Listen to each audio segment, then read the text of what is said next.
Apa kabar saudara pada sore hari ini? Luar biasa atau biasa-biasa? Luar biasa atau biasa-biasa? Oke, puji Tuhan, kita semua luar biasa. Masih bisa beribadah itu satu anugerah yang besar bagi kita, amin. Saudara-saudara, kita akan belajar satu kisah yang sangat luar biasa dan menjadi pelajaran bagi kita orang-orang yang percaya di dalam nama Tuhan Yesus. Mari saya undang, kita akan baca terlebih dahulu di dalam Injil Matius pasal yang ke-17 ayat yang ke-14 sampai 17. Kita baca sama-sama ya. 1, 2, 3. Ketika Yesus dan murid-muridnya kembali kepada orang banyak itu, datanglah seorang mendapatkan Yesus dan menyembah. 15, katanya, Tuhan, kasihanilah anakku, ia sakit ayan dan sangat menderita. Ia sering jatuh ke dalam api dan juga sering ke dalam air. 16, aku sudah membawanya kepada murid-muridmu, tetapi mereka tidak dapat menyembuhkannya. 17. Maka kata Yesus, hai kamu angkatan yang tidak percaya dan yang sesat, berapa lama lagi aku harus tinggal di antara kamu? Berapa lama lagi aku harus sabar terhadapmu? Bawalah anak itu kemari. Kita akan loncat ayat yang ke-19 dan 20. 1, 2, 3. Kemudian murid-murid Yesus datang dan ketika mereka sendirian dengan dia, bertanyalah mereka, mengapa kami tidak dapat mengusir setan itu? Ayat 20, ia berkata kepada mereka, karena kamu kurang percaya. Sampai di situ saudara-saudara. Jadi ayat 20 berkata apa? Karena kamu kurang percaya. Sampai di situ dulu Bapak Ibu saudara-saudara yang dikasihi Tuhan. Judul firman Tuhan pada sore hari ini adalah kurang percaya sama dengan tidak percaya.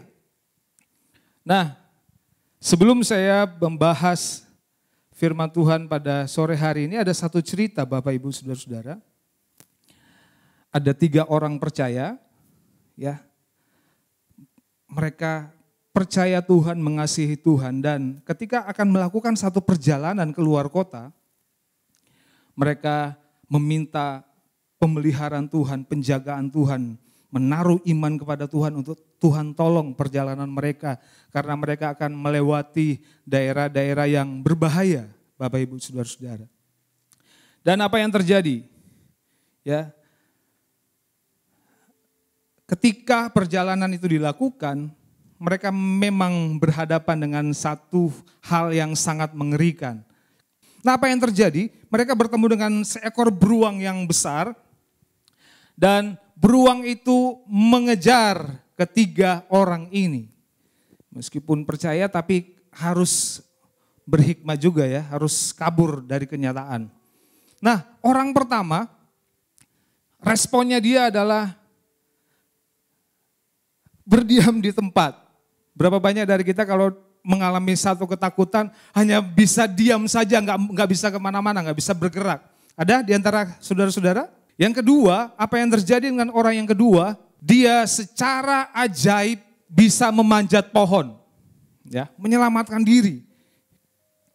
Ya, nggak tahu kekuatan itu datang dari mana? Apa dari imannya kepada Tuhan sehingga dia mampu untuk manjat pohon. Saya nggak tahu orang itu kurus atau gemuk ya saudara-saudara. Tapi yang kita perhatikan sini adalah dia bisa manjat, itu aja. Ya. Kemudian orang yang ketiga apa yang dilakukan? Kira-kira saudara ada yang bisa tebak? Orang ketiga apa yang dia lakukan? Nah, orang yang ketiga yang dia lakukan adalah dia lari sekencang mungkin, saudara-saudara. Lari. Dan ternyata orang pertama yang ketika dia kaget dengan ketakutan yang dia alami, diliwati loh sama si beruang. Beruang gak terkam dia dan beruang itu kejar orang yang lari itu. Yang naik pohon kan sudah selamat lah ya, gak mungkin beruang bisa naik. Dan Orang yang terakhir dia kabur sekencang mungkin, saudara-saudara.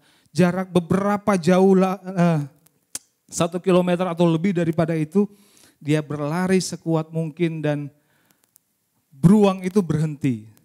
Gak bisa mengejar dia lagi. Nah kemudian setelah cerita itu, berkumpullah 3 orang ini. Apa yang mereka ceritakan, saudara-saudara? Orang pertama, kenapa kamu berdiam tapi kok kamu selamat gitu kan? Wah saya berserah penuh kepada Tuhan dia bilang. Dan beruang itu seolah-olah tidak bisa melihatnya. Dan yang kedua adalah saya nggak tahu bisa memanjat pohon itu karena kekuatan dari Tuhan lah. Kemampuan itu datang. Dan kemudian orang 2 ini menyalahkan orang yang ketiga. Wah kamu tidak beriman, kamu kabur jauh-jauh katanya. Tetapi apa yang dimaksud dari cerita ini saudara-saudara? Ceritanya ini, kemudian suara Tuhan berbicara kepada mereka. Membela orang yang ketiga. Katanya, semua kalian itu beriman. Ya, tapi masing-masing orang beda takarannya. Ada yang hanya dengan dia berdiam diri, kemudian Tuhan tolong dia. Ada yang kemudian diberi kekuatan untuk bisa manjat pohon. Dan yang ketiga ini, justru orang yang ketiga yang tolong kalian berdua. Karena seolah-olah beruang itu teralihkan kepada orang yang lebih kuat daripada kedua orang tadi. Orang ketiga lebih kuat imannya. Ini contoh ya saudara-saudara cerita ya. Lebih kuat imannya dari orang pertama dan orang yang kedua.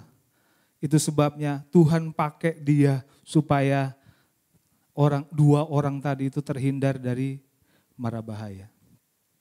Nah, apa sih maksudnya cerita ini saudara-saudara? Ya, orang yang sama beriman kepada Tuhan, namun punya takaran yang berbeda-beda.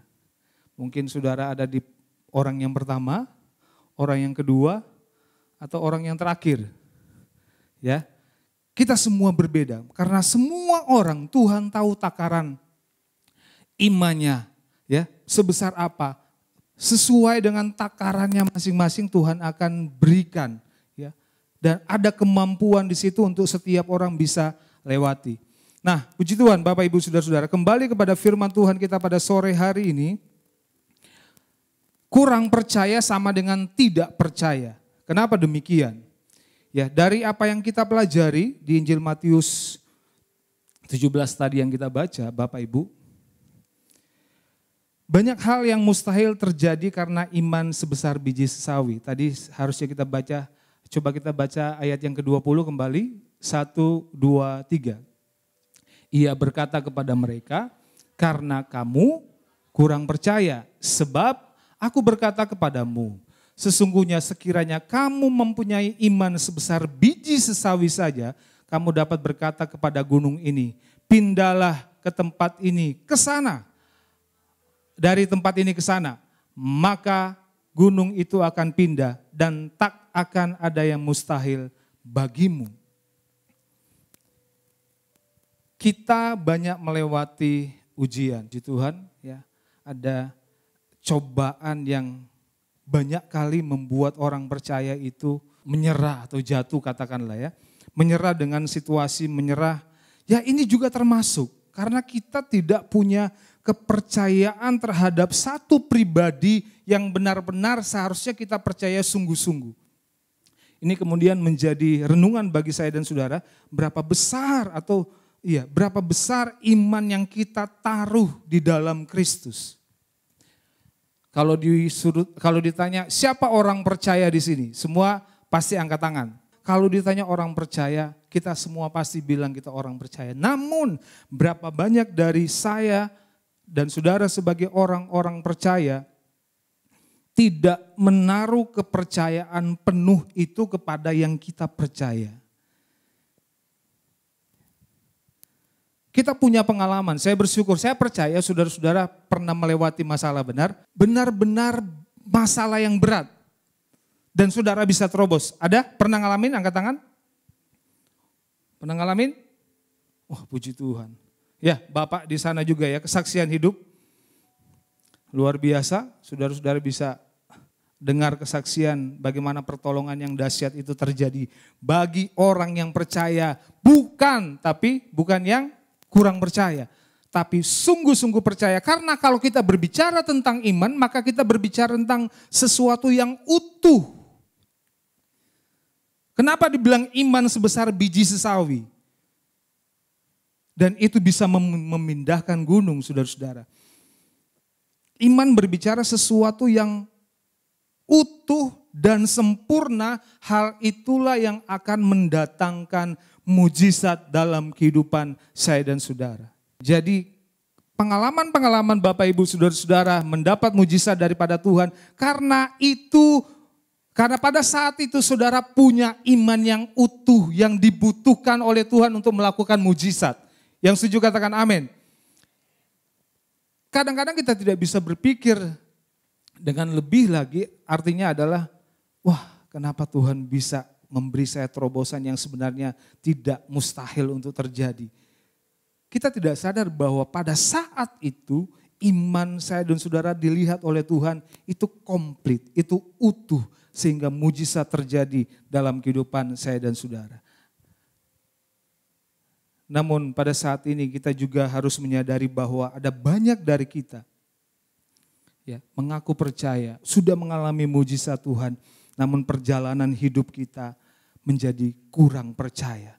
Karena apa? Mungkin karena aktivitas hidup saya dan saudara, mungkin pekerjaan, ya kegiatan-kegiatan yang kita lakukan setiap hari itu menyita waktu kita sehingga kita tidak lagi punya persekutuan yang erat dengan Tuhan. Penting bagi saya dan saudara untuk kita punya persekutuan dengan Allah untuk menjaga kemurnian iman kita, ya pegangan kita di dalam Tuhan.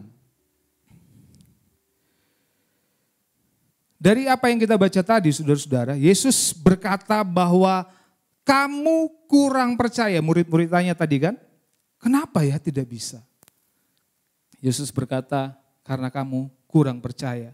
Yesus tidak berkata, karena kuasa yang kemarin saya berikan tuh sudah berkurang.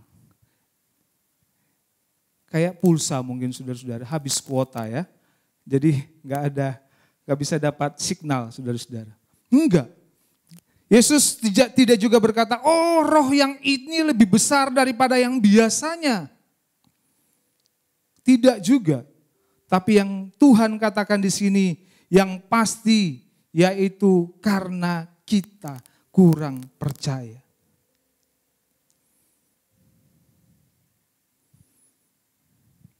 Saudara-saudara yang dikasihi Tuhan, kita bisa melihat ada beberapa contoh daripada para murid, ya, kurang percaya dari mereka. Apa sih itu kurang percaya?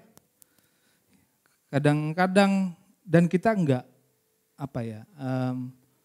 menyadari bahwa berapa banyak dari kita yang sudah hidup flat aja ya. Saya orang percaya, setia yang setia, benar gak? Setia beribadah sampai hari ini 3 kali beribadah, ya. Tapi jangan sampai kesetiaan yang kita buat itu hanya merupakan satu kewajiban. Nah, Bapak, Ibu, saudara-saudari dikasihi Tuhan, jadi jangan dipandang remeh perkataan kurang percaya, karena itu sama dengan tidak percaya. Saya percaya tapi ya itu udah kurang, saudara-saudara, nggak utuh, nggak sempurna. Nah, kita bisa melihat apa yang terjadi dengan para murid di sini.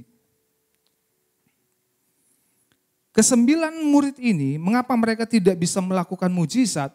Ada beberapa faktor yang terjadi yang menyebabkan mereka tidak bisa membuat mujizat pada saat itu. Yang pertama adalah mereka tidak memiliki persekutuan yang erat dengan Tuhan, diakibatkan mungkin mereka itu iri hati. Ada yang suka iri hati sini enggak? Puji Tuhan. Ada yang suka sakit hati enggak? Kecewa? Murah hati? Kalau murah hati banyak ya. Nah, kenapa menyebabkan mereka itu iri hati? Karena Petrus, Yakobus, Yohanes pada saat itu diajak Yesus naik ke bukit. Dan mereka mengalami pengalaman rohani yang luar biasa, di mana kemuliaan Tuhan dinyatakan pada saat itu, dan ke-9 orang ini tidak ikut serta. Jadi ada mungkin benih yang membuat mereka iri, dan itu membuat mereka juga tidak bisa mengusir setan, saudara-saudara. Tidak bisa menyembuhkan anak yang sakit itu. Yang kedua, kondisi anak ini sangat menakutkan, dikonfirmasi di Markus 9 ayat yang ke-18. Ini cerita yang sama tetapi di sini lebih tegas dikatakan. Markus 9 ayat 18 berkata, dan setiap kali roh itu menyerang dia, roh itu membantingnya ke tanah, lalu mulutnya berbusa, giginya bekertakan, dan tubuhnya menjadi kejang. Saudara-saudara, yang kita mau pelajari di sini adalah yang kedua, situasi, kondisi pada saat itu membuat para murid menjadi gak pede. Ya, gak pede itu sama dengan kurang percaya juga ya kayaknya. Kurang percaya diri. Kurang percaya diri dalam hal mengusir setan, saudara-saudara.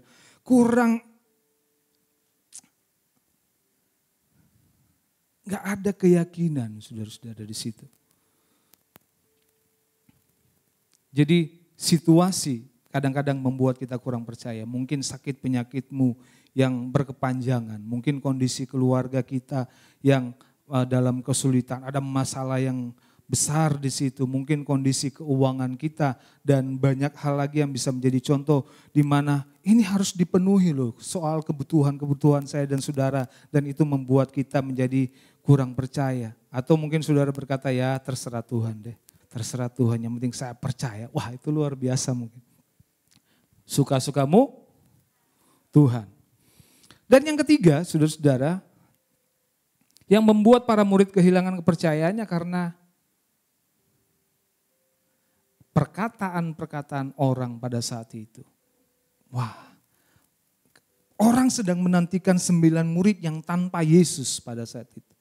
Karena Yesus, Petrus, Yakobus, Yohanes lagi berdoa atau pergi ke bukit. Dan 9 orang ini atau para murid yang lain yang tidak ikut serta tidak punya kepercayaan diri karena nggak ada backing. Backupnya nggak ada ini. Wah, ini kalau dia nanti berontak Yesus nggak ada, kalau Yesus kan gampang, keluar. Yakin saudara-saudara, ada rasa aman kalau ada orang loh di belakang. Tapi kondisi mereka Yesus nggak ada. Dan itu membuat mereka, wah kira-kira, sedangkan orang samping sekitar mereka, ayo kita lihat, Filipus kamu kira-kira bisa nggak sembuhkan? Yesus nggak ada di situ loh.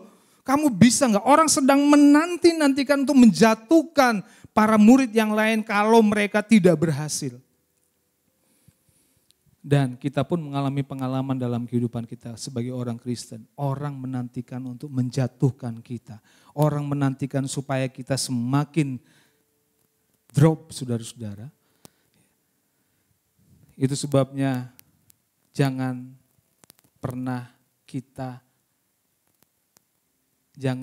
kurang percaya kepada Yesus. Tekanan orang, perkataan orang yang ada di sekeliling kita. Mungkin itu orang-orang terdekat kita, orang-orang yang kita sayangi. Kemudian berkata-kata negatif ya, berbicara tentang kita, benar gak? Ya, dikatain lah di mana dan kita akhirnya menjadi ciut. Benar ya? Kita ngalamin ya situasi seperti itu yang membuat sudahlah saya biasa-biasa aja dah, nggak mau terlalu rohani. Karena kalau semakin kita rohani, semakin badai itu menerpa kita. Nah, sekarang kita akan lihat sedikit lagi, saudara-saudara, bagaimana kita mengatasi ketidakpercayaan kita. Itu tadi situasi-situasi yang suka kita alami ya. Situasi-situasi yang terjadi dalam kehidupan saya dan saudara, situasi yang dialami oleh para murid. Nah, mengatasi hal ini dengan firman. Nah ini menarik, mungkin saudara, kayak pastilah dengan firman. Enggak, kita akan belajar baik-baik pada sore hari ini. Firman Tuhan berkata dalam Roma 10 ayat 17, jadi iman timbul karena pendengaran akan, sekali lagi, 1, 2, 3. Jadi, amin. Iman timbul dari pendengaran akan firman Kristus. Kita tidak melahirkan iman atau menimbulkan iman dalam diri kita. Tidak mungkin orang tanpa firman bisa bertumbuh imannya. Yang setuju katakan amin. Benar nggak? Benar. Ya. Karena dasar iman itu dari Tuhan, itu bertumbuh ketika kita dengar firman. Bukan ketika kita nonton film Korea, saudara-saudara. Itu iman yang lain akan tumbuh. Jadi sekali lagi, kita tidak bisa melahirkan iman atau menimbulkan iman dalam diri kita. Ya, iman itu tidak bisa seperti hipnotis. Aku percaya, aku percaya, aku percaya gitu. Enggak, saudara-saudara. Tapi iman timbul ketika kita dengar ya, apa yang firman Tuhan katakan. Iman tidaklah bergantung kepada kemampuan kita untuk percaya. Iman merupakan pemberian Allah. Jadi iman berasal dari Allah dan ketika kita mendengar firman Allah, disitulah iman kita dibangkitkan. Sumbernya harus jelas, tanpa pengenalan akan Allah. Mungkin ini sepele sih kalau kita berpikir, wah kan ya memang harus dengar firman. Tapi perhatikan baik-baik yang saya katakan tadi. Iman itu berasal dari siapa? Kalau berasal dari Allah, kita bisa membangun iman kita dari apa yang firman Tuhan itu katakan. Mengerti maksudnya ya? Baca firman, karena dari situ iman timbul, bukan dari perkataan tetanggamu. Kalau ada orang mengatakan, saya tidak tahu Alkitab tapi saya punya iman. Bisa? Bisa enggak? Saya tidak tahu Alkitab tapi saya punya iman. Enggak mungkin. Ini adalah pemahaman yang keliru, saudara-saudara. Karena kembali lagi, kebenaran firman Tuhan, ya, ada janji kebenaran firman Tuhan, ada janji tentang terobosan, ada janji tentang kesembuhan, ada janji tentang mujizat Tuhan, ada janji tentang terobosan-terobosan yang lain yang banyak bisa kita temukan dalam kebenaran firman Tuhan dan bukan dari tempat yang lain. Itu sebabnya sumber kita ini harus jelas. Ya. Bagaimana saudara mengharapkan iman memindahkan gunung kalau kita enggak baca tadi ya. Matius 17 ayat yang ke-20. Nah, perhatikan di screen saudara-saudara. Iman adalah tanggapan positif terhadap pernyataan ilahi. Ya, iman adalah tindakan yang didasarkan kepada pengetahuan akan apa yang Allah katakan. Jadi disitulah harusnya kita bangun dasar iman kita. Kemudian ada seorang dokter, ya, Curtis Mitchell katanya. Dia mengatakan demikian, untuk menggunakan iman Alkitabiah, Anda harus memiliki fakta-fakta dari Allah. Anda harus, baca sama-sama, 2, 3. Anda harus mempercayai firman Allah yang berhubungan dengan masalah saudara. Kalau tidak, kita tidak memiliki dasar untuk iman yang Alkitabiah. Lanjut, iman dibangun di atas firman Allah.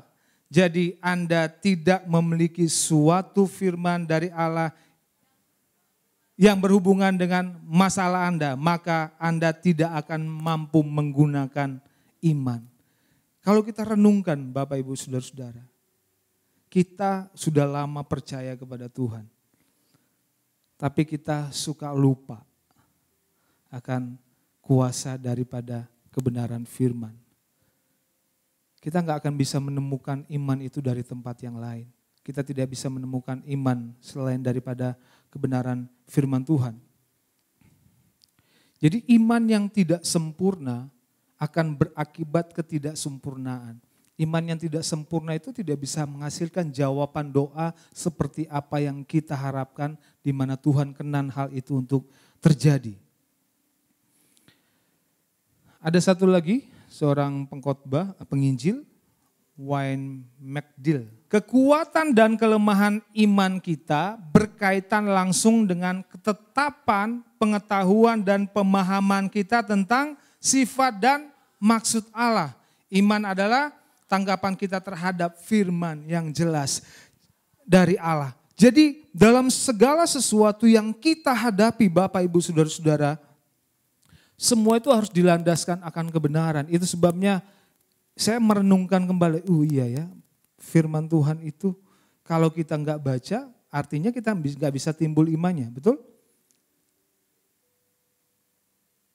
Jadi mau nggak mau, suka nggak suka, saya dan saudara harus baca. Dan itu loh yang kita belajar. Saya belajar juga saudara-saudara. Oh iya ya, memang sumbernya dari Allah. Dan kita tidak bisa dapatkan kekuatan itu dari sumber yang lain. Enggak connect gitu maksudnya ya. Kita yang punya iman kepada Allah tapi bacanya baca komik. Dari mana iman timbul dari komik? Dari mana iman timbul dari pembacaan bukan kebenaran firman? Wah ini luar biasa saudara-saudara.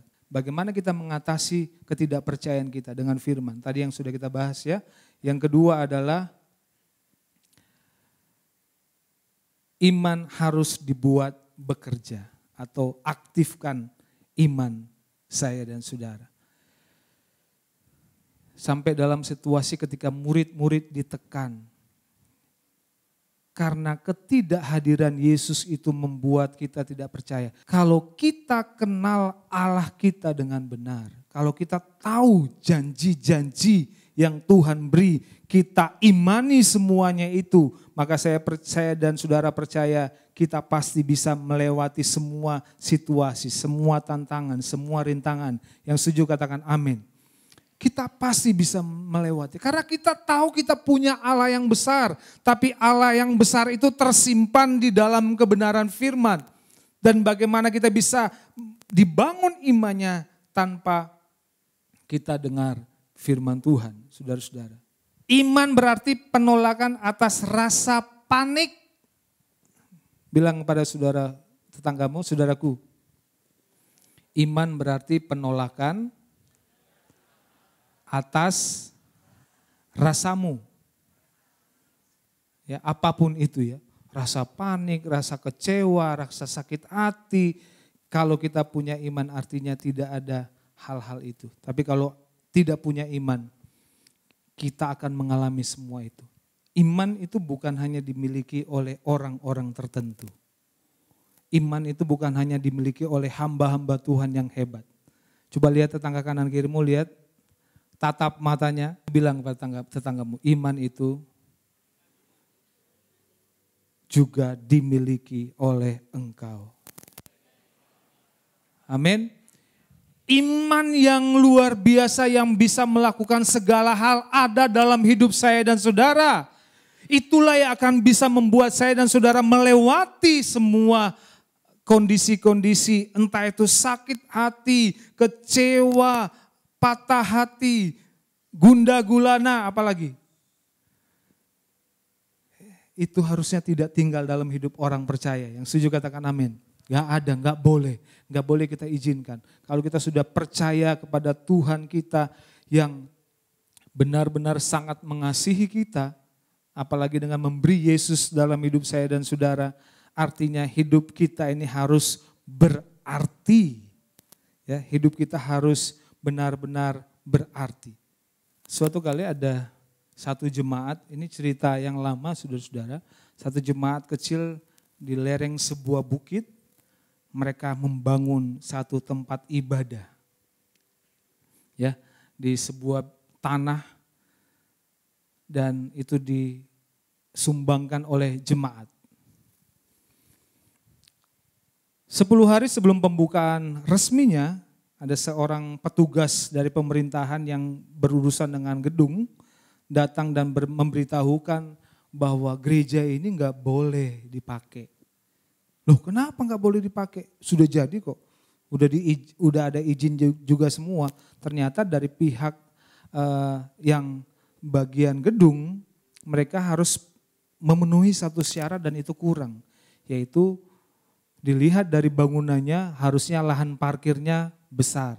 Harus bisa menampung ya. Logikanya harus jemaatnya itu harus bisa ditampung oleh lahan parkir dengan kendaraan-kendaraan para jemaat. Nah, akhirnya pendeta mengumpulkan semua jemaat dan mereka berkata, kita perlu berdoa. Karena kalau tidak ada lahan parkir, gereja belum bisa diresmikan. Dan kemudian dipanggillah, diajak, ayo semua kita datang untuk berdoa. Saudara tahu berapa yang datang? Dari 300 jemaat, 25 orang datang. Wah, para pendoa datang. Dan mereka berdoa. Ya, beberapa jam mereka berdoa, Tuhan ini harus terjadi mujizat, kami tidak tahu. Ya, harus bagaimana supaya gereja ini bisa beroperasi. Karena itu di lereng gunung ya, mereka punya bukit kecil, saudara-saudara. Dan pemerintah menyarankan, kalian harus bisa ada lahan parkir dan itu harus diaspal. Dan mereka berdoa. Dan apa yang terjadi saudara-saudara? Sungguh-sungguh mereka berdoa kepada Tuhan dan terkonfirmasi Tuhan bicara sama hamba Tuhan. Kita akan pakai gedung. Dan dia umumin kepada jemaat. Saya percaya Tuhan pasti, Tuhan sudah izinkan kita untuk beribadah dan kita harus percaya bagaimanapun caranya. Saudara-saudara, apa yang terjadi? Beberapa saat kemudian datang seorang mandor dari kantor di mana dia sedang punya satu proyek yang besar, ya, proyek pertokoan yang besar dan dia butuh tanah untuk bisa tutup dulu sehingga dia bisa bangun. Karena dia bilang, kalau saya nggak punya tanah, saya nggak bisa bangun pertokoan itu.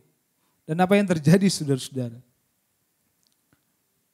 Doa itu dijawab Tuhan. Dan bukan hanya jawaban biasa saudara-saudara. Sampai orang ini bilang, saya akan bayar berapapun untuk saya bisa dapat bukit itu untuk ambil tanahnya, untuk urukan ya biasanya ya, saya akan bayar berapapun supaya proyek saya bisa jalan. Dan bukan hanya itu, saudara, bukan hanya diuruk, saya juga akan aspal tanah itu ketika sudah diuruk. Saudara-saudara itu berlipat ganda ya, sudah dibayar, kemudian di aspal, semua dibereskan, gereja itu siap pakai. Yang terakhir ini yang kita pelajari adalah kemudian jemaat tambah banyak orang karena mujizat Tuhan terjadi. Ya, karena mujizat Tuhan orang terjadi, banyak orang datang dan mereka berkata, orang-orang yang nggak ikut doa, apa yang mereka katakan? Wah, puji Tuhan, haleluya, iman datang dari keajaiban.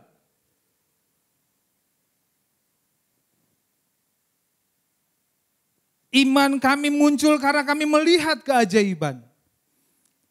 Tetapi bagi mereka yang berdoa, apa yang mereka katakan? Keajaiban datang dari iman. Keajaiban datang dari iman. Kira-kira kita ada posisi mana? Ya. Tapi kan kita sini pendoa ya. Saya rasa kita di yang kedua kayaknya Pastor Efraim ya. Setuju ya? Kita kedua, keajaiban datang dari iman. Dan bukan iman datang dari keajaiban. Itu bagi mereka jemaat-jemaat biasa, levelnya mungkin berbeda ya. Ini hal yang positif sih dua-dua, iman datang dari keajaiban. Orang dibangun imannya karena keajaiban, tetapi berbahagialah kalau kita yang karena iman. Keajaiban itu terjadi. Bapak Ibu yang dikasihi Tuhan, mari sama-sama kita belajar bahwa kalau sudah jadi orang Kristen itu harus punya keyakinan penuh di dalam Tuhan. Dari persekutuan kita dengan Tuhan, dari kebenaran firman Tuhan. Serius saudara-saudara, saya ketika membaca apa yang saya sampaikan pada saat ini, mengerti loh, benar. Karena sumbernya memang dari Allah, gak bisa ditemuin di dalam di tempat dimanapun selain daripada kebenaran firman Tuhan. Jadi benar memang hamba Tuhan kalau berkata baca firman, baca kitab suci, doa tiap hari, gitu ya. Doa tiap hari. Doa tiap hari, baca kitab suci, doa tiap hari kalau mau tumbuh. Puji Tuhan, demikian firman Tuhan kita pada sore hari ini. Mari kita berdoa. Bapa, kami bersyukur Tuhan buat penyertaan Tuhan, pimpinan Tuhan dalam ibadah kami. Sampai pada akhirnya semua karena anugerah Tuhan yang dahsyat dalam hidup kami. Terima kasih Bapa. Hamba-Mu berdoa pada saat ini biar Tuhan memberkati setiap umat Tuhan. Dimanapun mereka ada, yang ada di tempat ini atau dimanapun mereka ada pada saat ini. Kami berdoa dalam nama Tuhan Yesus. Biar ada terobosan, mujizat dalam hidup mereka. Kebangkitan iman terjadi bagi mereka. Oh Tuhan, untuk mempercayai Allah kami adalah Allah yang dahsyat. Luar biasa, selalu ada pertolongan Tuhan dalam semua kondisi-kondisi yang kami hadapi. Terima kasih Tuhan, berkati mereka semua juga yang sudah memberi persembahan bagi pekerjaan-Mu. Kami percaya berlipat kali ganda Tuhan limpahkan dalam kehidupan mereka. Berkat-berkat Tuhan, jasmani terlebih rohani. Mari angkat tanganmu kepada Tuhan. Saudara-saudaraku, pulanglah dengan membawa berkat Tuhan. Berkat daripada Allah Bapa di sorga, cinta kasih daripada Tuhan kita Yesus Kristus, dan persekutuan yang manis dengan Roh Kudus menyertai saudara dan saya hari ini sampai Maranatha Tuhan Yesus datang yang kedua kali. Di dalam nama Tuhan Yesus kami berdoa dan bersyukur. Kita semua yang percaya dan diberkati Tuhan sama-sama katakan amin. Haleluya. Sama-sama kita katakan, kami memiliki pikiran Kristus, langkah-langkah kami sesuai dengan pikiran Kristus. Shalom. Tuhan Yesus memberkati.